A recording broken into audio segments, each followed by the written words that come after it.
Well, today we'll start up with knowledge representation. Let me tell you that in knowledge representation, we already had the flavor of knowledge representation during our class lectures when we talked about the formal logic, the predicate logic, and the first order predicate logic or the propositional logic. Here we'll talk about the other the other ways of knowledge representation. The other ways of knowledge representation. The issues related to them, the rules, and the other forms of or the other ways by which we are going to represent knowledge. Now, let us have the first question how do we represent what we know? That means we are having some kind of idea or some kind of perception with us. This idea may be data, information, knowledge, or wisdom, right? We say we are having certain amount of idea about which is the best place to have the street foods at Kolkata or at Delhi, somewhat like this, right? So, how do we represent what we know? Now, knowledge is a general term. Obviously, it's a very, very generalized term, right? Now, the next question is how to represent that knowledge, right? So, knowledge can have two segments like the how part and the that part, right? Knowledge can be about something like how something is getting done. Like we do have a question of how to do something here, how to do something. How to drive a car, how to prepare a particular dish, or how to do something, right? Whenever we talk about how to do something, or whenever this how component is there, we call it as the procedural knowledge. We call it as the procedural knowledge.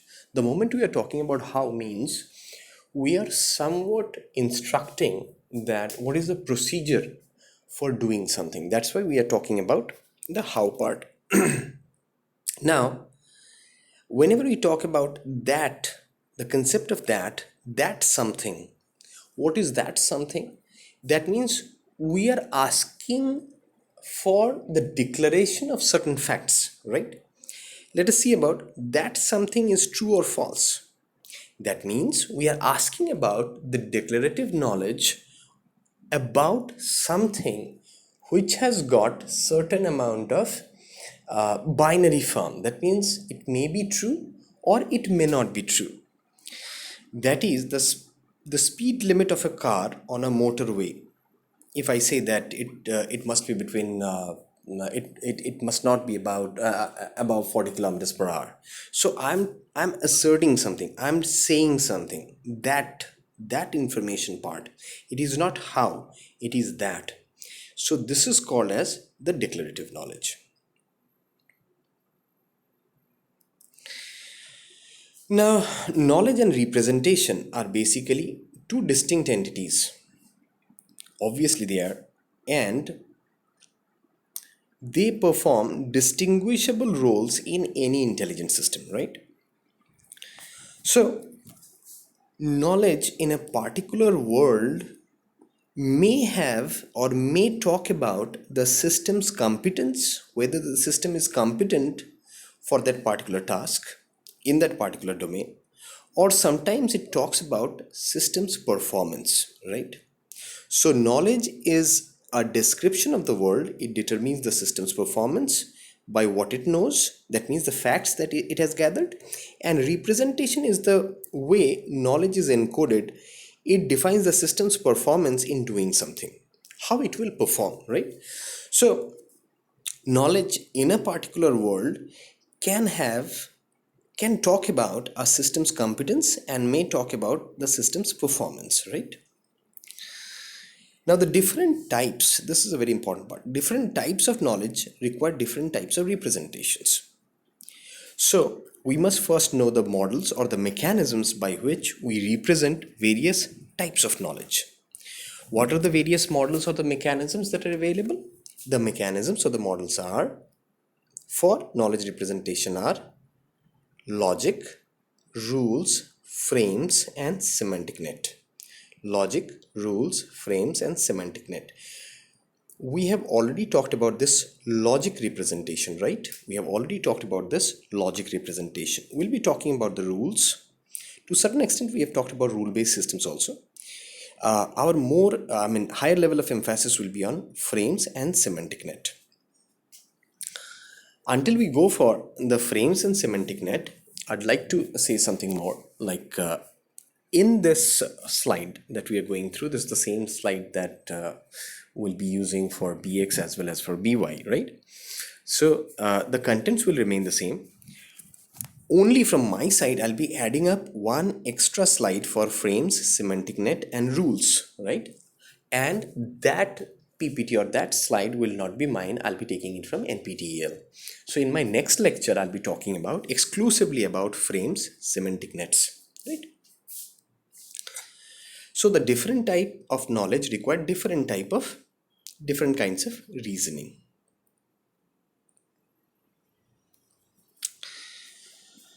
We all know that if I ask you what kind of knowledge you do have for the present epidemic that is so prevalent in the world, then it is about I'm somehow asking or testing about your knowledge about that particular domain. So more often than not, knowledge is used as a very, very general term. Knowledge is used as a very, very general term, right? Now, knowledge is a progression that starts with data, which is of limited utility. So, the initial part of the knowledge is nothing but a bunch of data with limited utility. That means even though you do have certain amount of data with you, but you do not have a utility for that particular available data. So, by organizing or analyzing the data, we understand what the data means, and this becomes information. That means in that available data, when we are performing organization and analysis, then that data becomes an information. So in a way, a more higher form of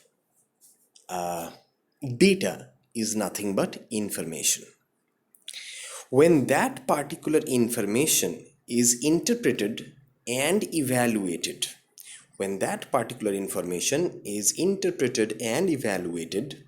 then it yields a certain amount of something. We call it as the knowledge. So first we are having data. We organized it and analyzed it. It immediately becomes an information. We are interpreting it and evaluating it, and that yields something. We call it as knowledge. Now, an understanding of the principles embodied within the knowledge is called as wisdom. So first we are having data. From data, we came up to the information. From information, we deduced the knowledge.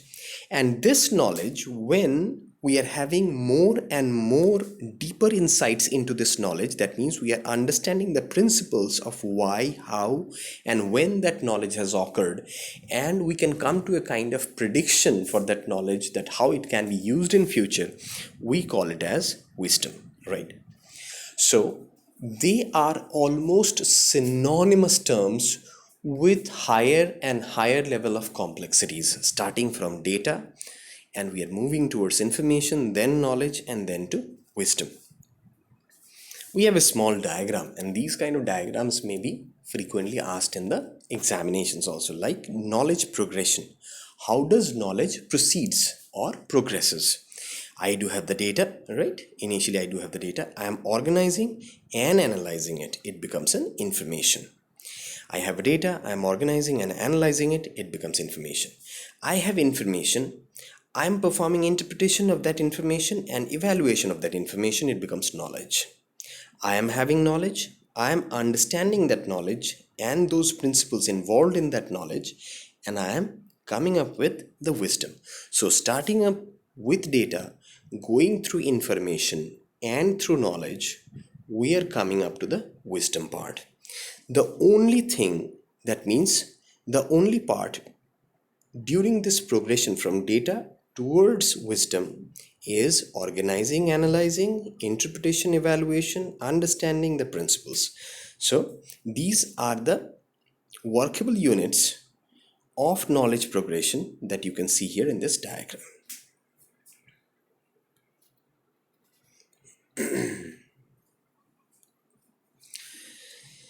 So there's a kind of an example that has been cited here, which will make a clear-cut distinction between data, information, knowledge, and wisdom. Let us see how it is done. Now, data is viewed as a collection of disconnected facts. As we have already seen, data is about you are having a bunch of information. They may be heterogeneous, they may be homogeneous, or you should have ways. What are those ways? You should have a way of organizing and analyzing that bunch of data that you're having, so that you can transform it into an information, right?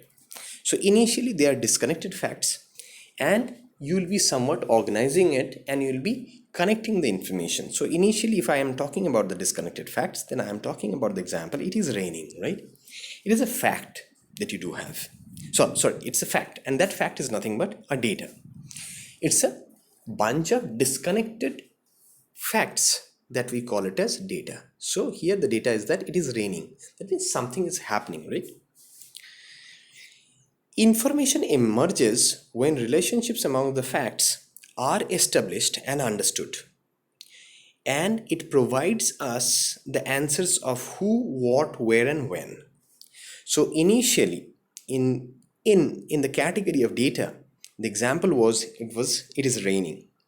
In case of information, what we are having, the temperature dropped 15 degrees and then it started raining, right?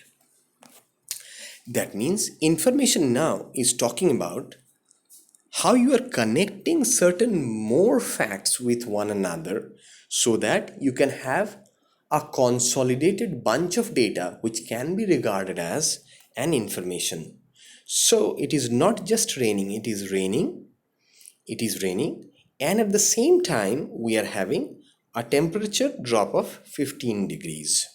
So somewhat we are showing a kind of cohesion, or a kind of attachment between two segments of data. The temperature has dropped by 15 degrees and then it has started raining. Fine. Now we'll go up to the knowledge. Now, knowledge emerges when the relationships among the patterns are identified and understood. It provides the answer to how, right? The example is, so we have come up from data to information and now to knowledge. So knowledge part's example is, if the humidity is very high and the temperature drops substantially, the atmosphere is unlikely to hold the moisture, so it rains. So now what it is doing is, in case of knowledge, what it is doing is, it is interpreting the information and it is evaluating the information, and hence it is drawing certain amount of knowledge from it. What are the interpretations that are done? That means if the humidity is very high and the temperature drops substantially, then the atmosphere is unlikely, atmosphere cannot hold on with that particular moisture content and it rains. So this whole bunch of data transformed into information, and now it is stated as a knowledge. So it is answering about how it is raining. This example has been given here under the heading of knowledge. So from data to information to knowledge, and now to wisdom part. Wisdom is the pinnacle of understanding, uncovers the principles of the relationships that describe patterns. That means now it is talking about why. So here the example is, it encompasses the understanding of all the interactions that happen between raining, evaporation, air currents, temperature gradients, and changes. Here, the facts that we initially had, it is not talking about that, like it is raining. Neither it is talking about that the temperature has dropped by 15 degrees Celsius, so it is raining, or about the knowledge that since the humidity is high and there is a substantial drop of temperature, so it is raining. No, it is giving us certain fundamentals or certain wisdom which can be used in future for deducing similar kind of situations. What are they? Now it encompasses the understanding of all the interactions that happens between raining. That means it is talking about the generalized version of when it rains due to the some of the concepts of evaporation, air currents, temperature gradients, and other changes, right? So now we have got a consolidated idea about data, information, knowledge, and wisdom. So there is a gradual progression or movement from the initial raw segment of data towards wisdom to somewhat picturize it into a much better understandable format. In year 1980, Bellinger came up with a knowledge model. These kind of diagrams may be asked during the examinations, like you got to draw the Bellinger's model and explain how the progression happens from data to information and then to knowledge and then to wisdom. So in this model, it talks about the connectedness and the understanding, right? So the degree of connectedness is here and the degree of understanding is here. As the degree of connectedness and the degree of understanding increases, the data moves from data to information to knowledge and then to wisdom, with the understanding relations that binds the data with the information, and then from information to knowledge, if we are moving, we do have understanding the patterns, and then from knowledge to wisdom, if we are moving, we are having understanding the principles, right? So this is how in Bellinger's model it's a straight line relationship, or it goes straight away in an incremental fashion when we are increasing the degree of connectedness and the degree of understanding. The components, by the way, remains the same as data, information, knowledge, and wisdom. So the model represents what? It represents the transition and the understanding. The transitions are from data to information to knowledge and then finally to wisdom. And the understanding is the support the transitions from one stage to the next stage. That means if we are having two components of transition and understanding, transition talks about the movement and understanding supports the transition from one stage to that of the next stage. So in this Bellinger's model, we do have two components of transition as well as understanding. These are things you need to define. Now there is one more thing which you should know. Until our discussions till now, you can just visualize these four components. They are not very clearly separated from one another. They are having what? They are having a connectedness between them, right? Like they are having a very thin line boundary that gradually merges with each other, starting from data, moving towards information, then to knowledge, and then to wisdom, right? So we are having one more definition that was given in 2001 by Shadorov. The definition is the distinction between data, information, knowledge, and wisdom are not very discrete. They are more like shades of gray rather than black and white, right? So if we want to see it from a bigger perspective, and if we want to understand it even further, then we can say that data and information deal with the past. They are the facts that we are storing basically, right? So data and information is something which deals with past. We are somewhat clubbing the things together. If I talk about the last 10 years data about the market fluctuations in the stock markets due to the upcoming of any kind of epidemics in that particular country or that particular geographic location, right? So these are nothing but some of the data or facts from the past, right? So whenever I am having the term data and information, we are basically talking about the past, right? Whenever we are talking about knowledge, that means we are talking about present.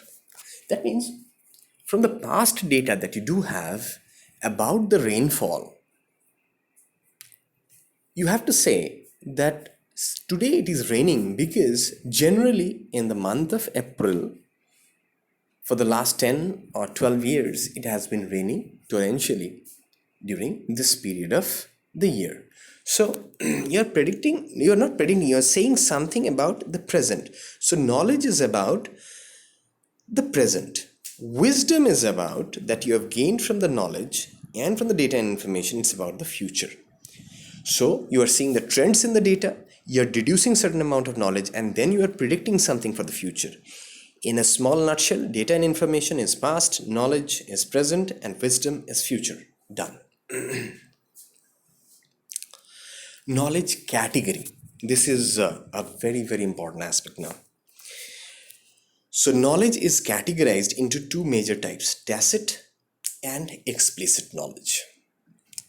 Knowledge are basically they are categorized as tacit knowledge and explicit knowledge. The term tacit corresponds to informal or implicit knowledge, and the term explicit knowledge talks about the formal type of knowledge, right?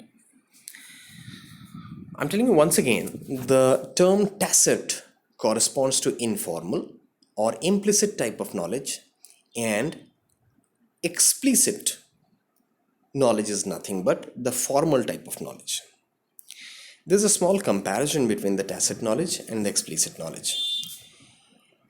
Tacit knowledge exists within the human being and it is embodied. That means generally a human being or an object, it carries that particular knowledge, right? It is within them. Whereas explicit knowledge exists outside the human being and it is embedded. Embedded means appended. That means formally it is attached over a period of time.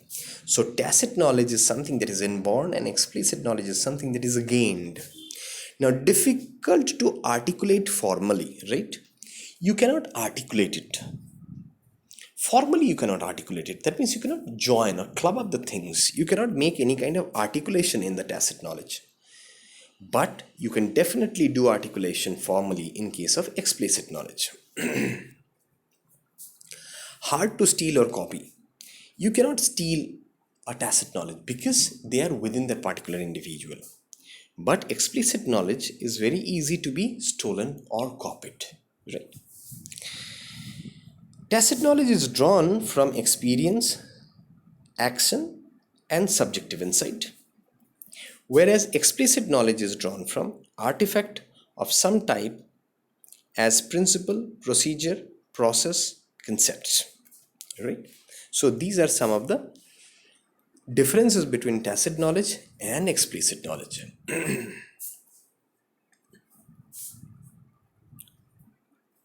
There's a small diagram. We call it technically as knowledge topology map. Earlier, it was very frequently asked, or it is generally said that can you draw out the knowledge topology map? Knowledge topology map talks about the two types of knowledge, the tacit and the explicit knowledge. Here is the tacit knowledge in the knowledge topology map, and here is the explicit knowledge, the tacit knowledge and the explicit knowledge. The knowledge is two parts, that is the tacit and the explicit. We are having one more segment, that is the information part. In case of tacit, we are having the experience is gained through experience, doing action, and subjective insight. That means we are having a deeper insight into that particular type of knowledge.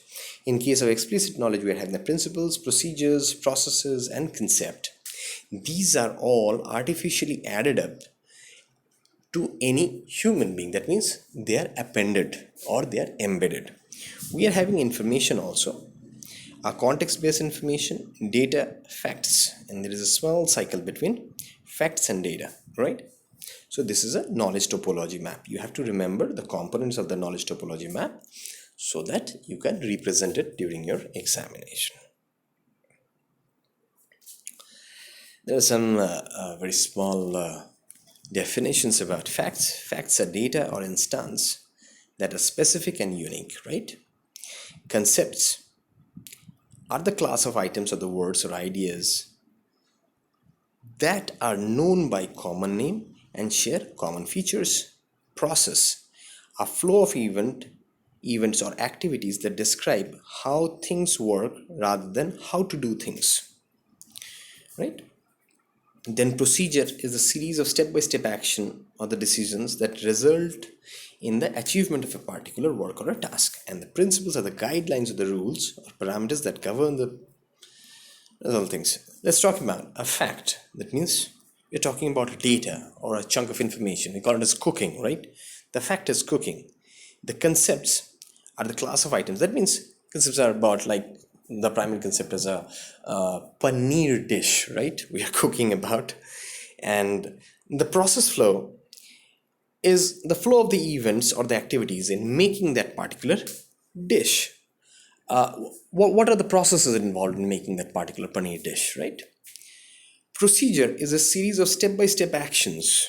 Now, when they are jotted down and they're represented in the form of this flowchart, that this is what you have to do, you have to marinate the paneer and whatever the things may be, then you call it as a procedure. Then comes the principle, right? Two types of knowledge, declarative and procedural, right?